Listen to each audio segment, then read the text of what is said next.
What's up, YouTube? Back at it again, doing some more 3D printing, 3D design, CAD, whatever you want to call it. But I think last time on part 1, basically I made the piston section and I 3D printed it. It is massive. I didn't realize how big I was making it, and my size proportions were way freaking off. So basically, I went back and redesigned it. So this is part 2-ish, or part 2, part 1-ish kind of thing. Well, I redesigned it, made it smaller. I think this is about 1 inch, and actually, hold up, I can pull this up for you. Sketch. All right, 31 millimeters, just for, or almost 32, just for perspective. But that's the size I'm going with. I actually redesigned it so that instead of having a 3D printed rod or dowel that goes through the middle of it, it actually has a bolt going through it now, which is a M3 by 30 millimeter, I believe. The head is 5.5. It's an Allen, and I use a nut, so I can actually use a lock nut that seats in there pretty good, so it doesn't hit the sidewalls of the block. But yeah, I designed that, and I figured out all that stuff inside the middle didn't really matter. It was cool design in the last one. It looks pretty cool when it was printed out. I'll insert a picture here of it right around here, and it turned out really good. It did have some imperfections from the 3D printer, so I got to work on tweak on my setup and all that stuff like that. But the new design, this is the new design for the piston, much smaller. And I actually redesigned the rod because a 6-inch rod isn't going to work with a 1.5 inch or 31 millimeter piston. So I redesigned this, got this all set up, and I think this is a better design, more conservative, I guess you would say. But I even put the little tabs for bearings, even though this is a little motor. Once it's all together, it's not going to have any bearings in it. It's not going to be functional that we know of yet, but I can make tweaks later on for that. But there's the rod, and here's the rod cap. Same thing, made the little tab for it. I know it's there on a real motor, and I put it in there just for the fun of it. But yeah, same concept here. I actually made this so that the rod and the rod cap come together with also 30 millimeter M3 bolts or hex bolts. So that all works out, and the lock nuts will go in here. But yeah, it turned out all right, and I'll show you guys what it looks like printed out here.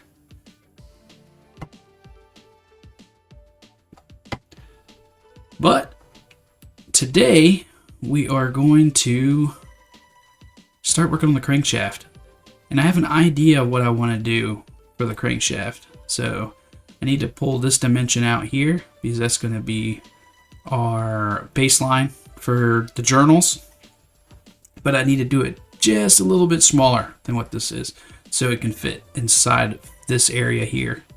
And once everything's all together, it will move along that pretty freely. It doesn't have to have a super tight tolerance. So I'll get that started. But first, let's open up another Part Studio. Here, Part Studio. Move this bad boy down here. Boop. So let's go here. We'll pull up Sketch. All right, so the diameter of that area is 18 millimeters. So first of all, I'll hit top, sketch the top plane. Come here, pop that up. What I like to do, which I'm sure there's a lot of people that are 50,000 times better than me at this. So it's 18 millimeters. So in actuality, I want to go 17. Ooh, 117. 17. Let's do 0.6. I don't think that's going to be a terrible amount. That's going to give me, I think, what, 0.2 millimeter all the way around. Or from side to side. Yep. Enter, resize that, zoom in. And I think what I'm going to do to keep it simple for right now, for the journal section of it, is I am just going to put a 3 millimeter hole, or a slightly bigger than 3mm because it has to be able to fit the M3 bolts through it. A slightly bigger one, just so on one side of the extension or the connecting bit here, which, hold on, I'll show you.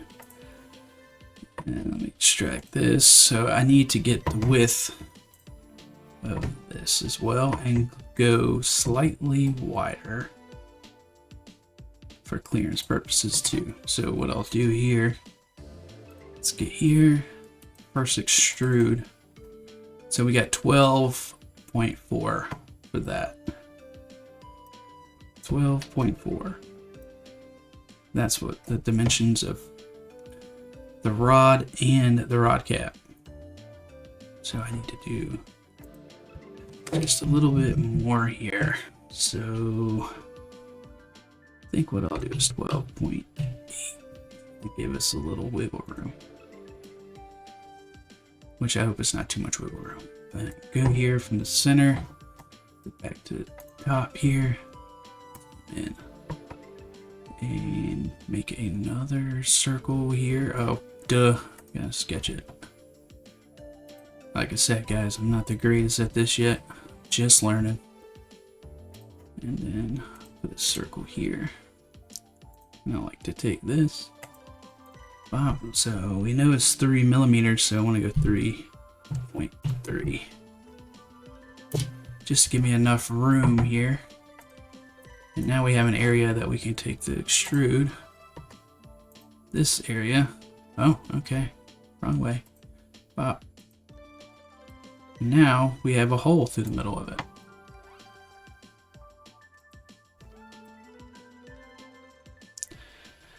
And there's one of the journals. Now I would like to do something that's going to align it and keep it from rotating around itself. So basically what I'll do is go back to that sketch, show me the sketch, and what I'll do is recenter up real quick. And what I'm going to do is to keep these pieces flat.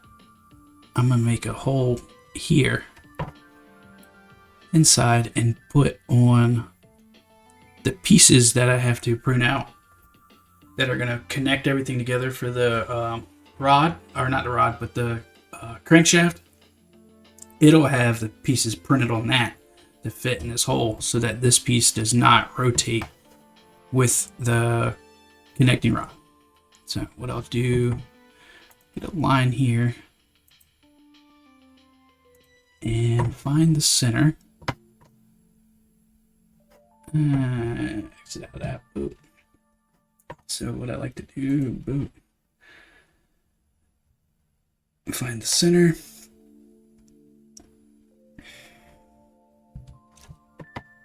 Put another hole here.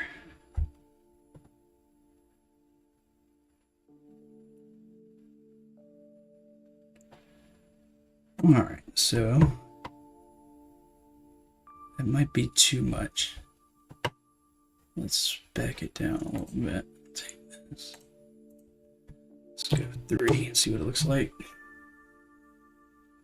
3's good, but I don't know if there's going to be enough meat there to hold that on there because it's such a small piece. So, tell you what I could do is, we know this is 12.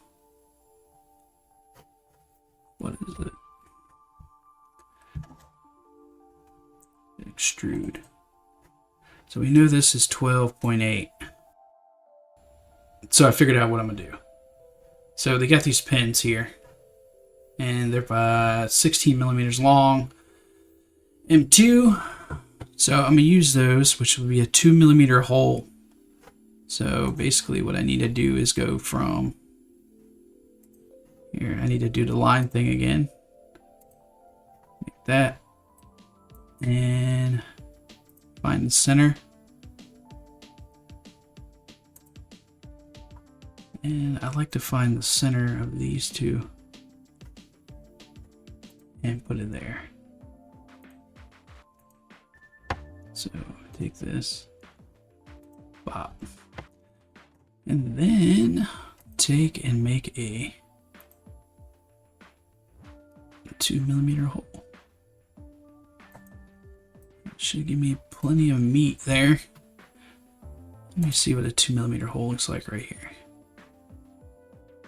I like that better. So what I'll do here is cut this out.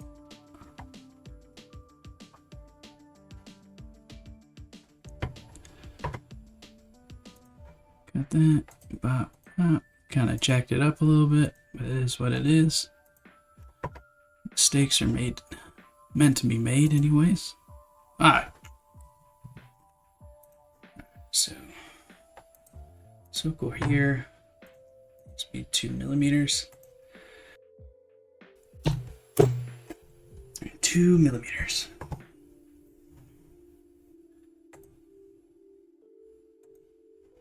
Alright, so got a little donut here. And I should have cut that in half. Let's just go ahead and extract this. Extrude this anyways. Remove. And there you go. So what I'll do is I'll have the rod going through this, and that will attach itself to the next piece so that this piece can't rotate. And I'll figure out the bolt length that's going to go through all of this. So we know this is 12.6.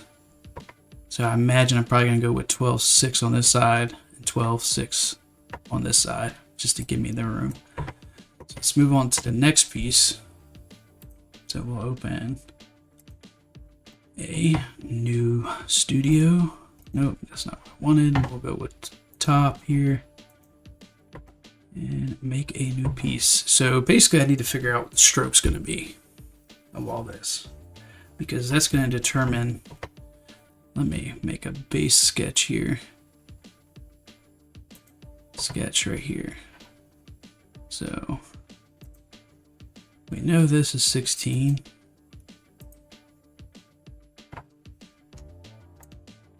Or 18. Which we can change that later.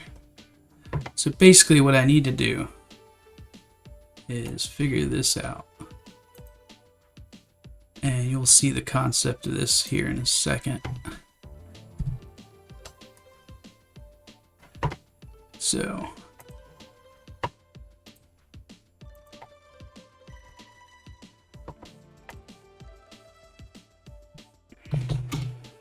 you got these two circles, and basically what I'm going to do is make the connecting point that's going to connect the two journals. So you'll have a centerpiece, which would be basically the crank journal, which will ride along inside the block, and then you have the connecting rod section. So I need to figure out what the center point of that is. That's going to determine my stroke.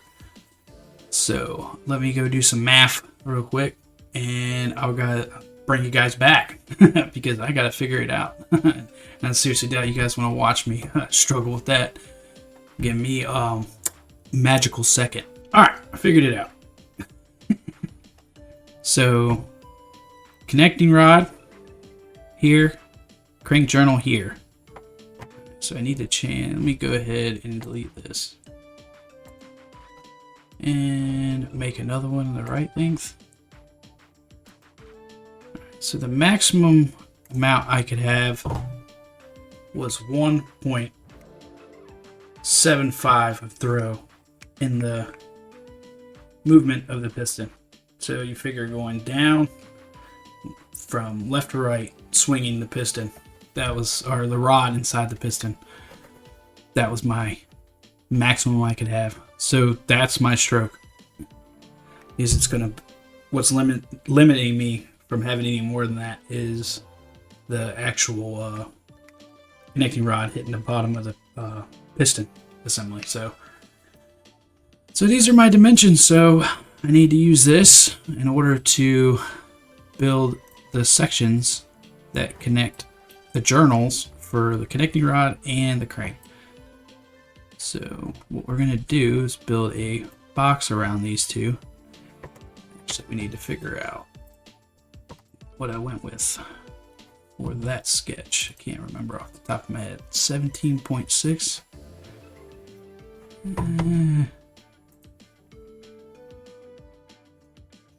Yeah, that's what we're gonna have to do. 17.6 here. 17.6. Oh. Okay, enter that. 17.6. Oop. So what I can do here, delete this real quick. Now I can build on that. This is where we need to be for that. Straighten up real quick. What I'll do is push a line here.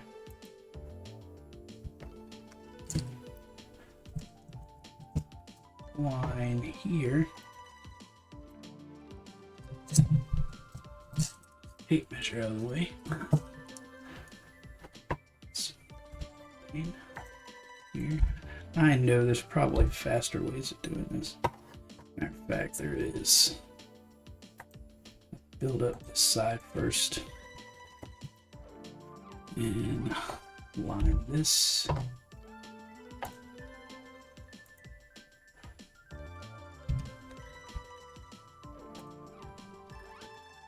Get that dimension straight. So the real question here, what do I want?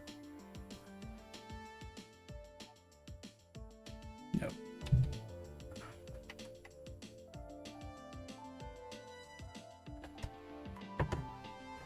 So I need to trim this off of here. There we go, now I have a midpoint. Pop that point right there. Pop. Pop. I'm trying to figure out how much meat I want to have on either side of all this. Because you know this is 17.6, but that's not, we're not using that. That's just the center point of where I need to have the meat basically come off of. So I'm thinking 3 millimeters on either direction. So basically that.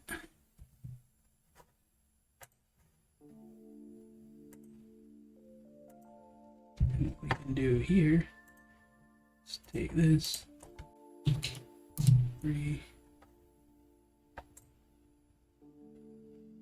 Actually, maybe a little bit more.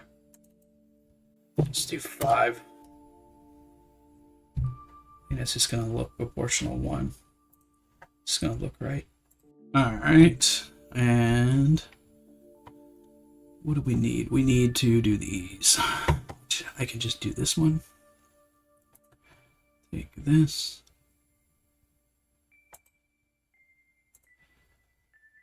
No. There we go. Thank you. Thank you. Do.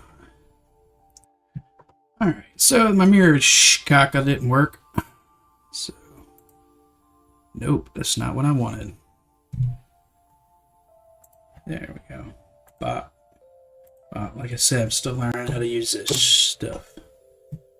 All right, so we have all our points to build the structure that we want.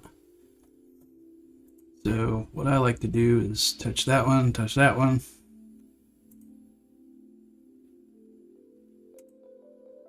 And you can take this, down, down, down, touch that one. I really love this Onshape. So far, one of the easier ones to use, my opinion.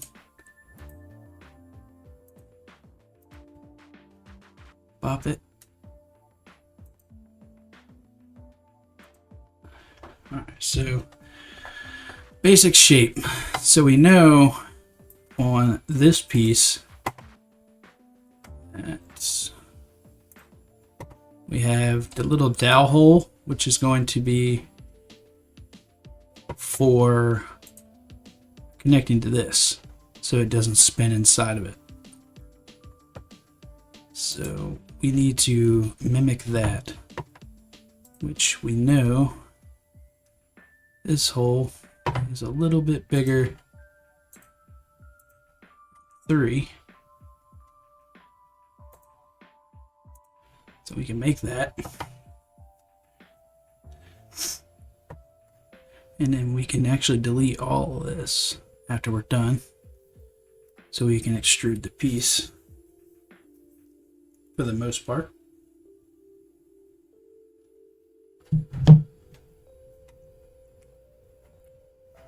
Let's go back to this one. Pull up the sketch 2, 3.3. So go up here. 3.3. Pop. 3.3. That's done. And go back to this. We can actually, I think it's halfway anyways, but we can get a dimension here. Save us a little time. 4.4. So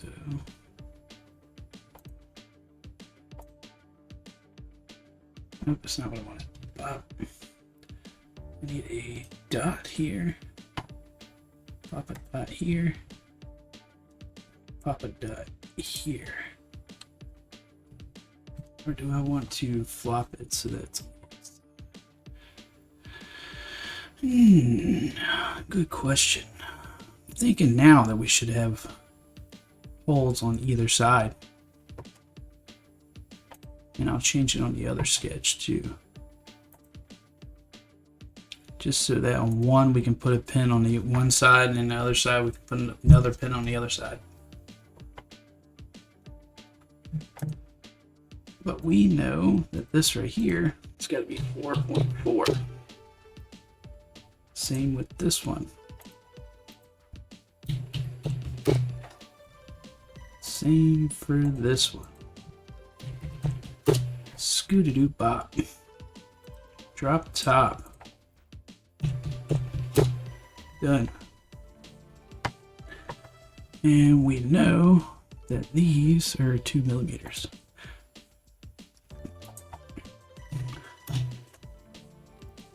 And quick tip, when you do this, you got the dimensions like that, just click it. Once it turns white, you can hit whatever dimension you want. Yeah, learned that like yesterday.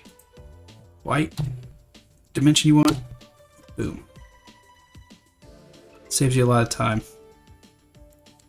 Instead of doing this, like you'll get it and hit enter, right? Now you gotta get up here, click on that, and then pull it over or whatever, and then hit it. Just makes life a lot easier. So we need to go back to the journal section, and we need to do the same thing. So what we need to do is first of all straighten up here and point that. I like to touch that so you can get the little dotted line. And you can take this. You know, we all know it's supposed to be 4.4. Circle here. That's going to be 2 millimeters.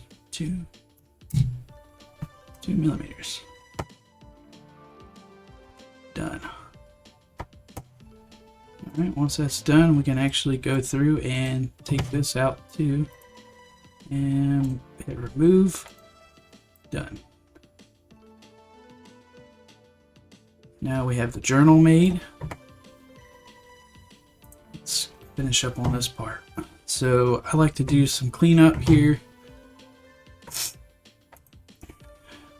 and get rid of all this stuff.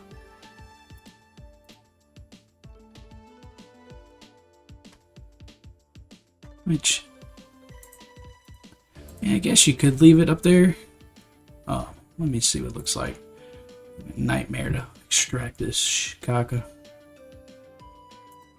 Yeah, you can still click individual pieces. But if I need to come back and revise this, I like to leave the sketch alone.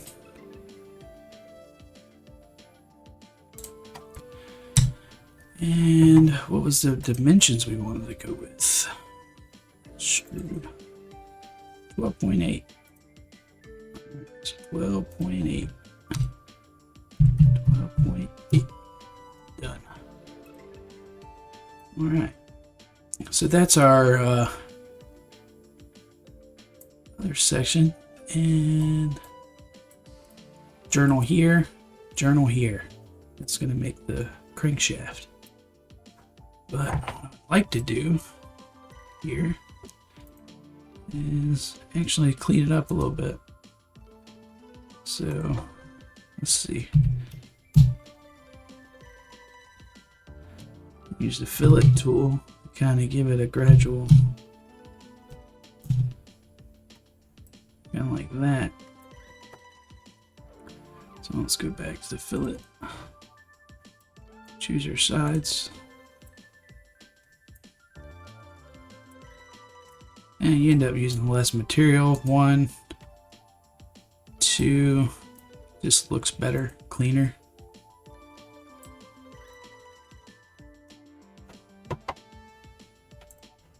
Kind of like the look of that.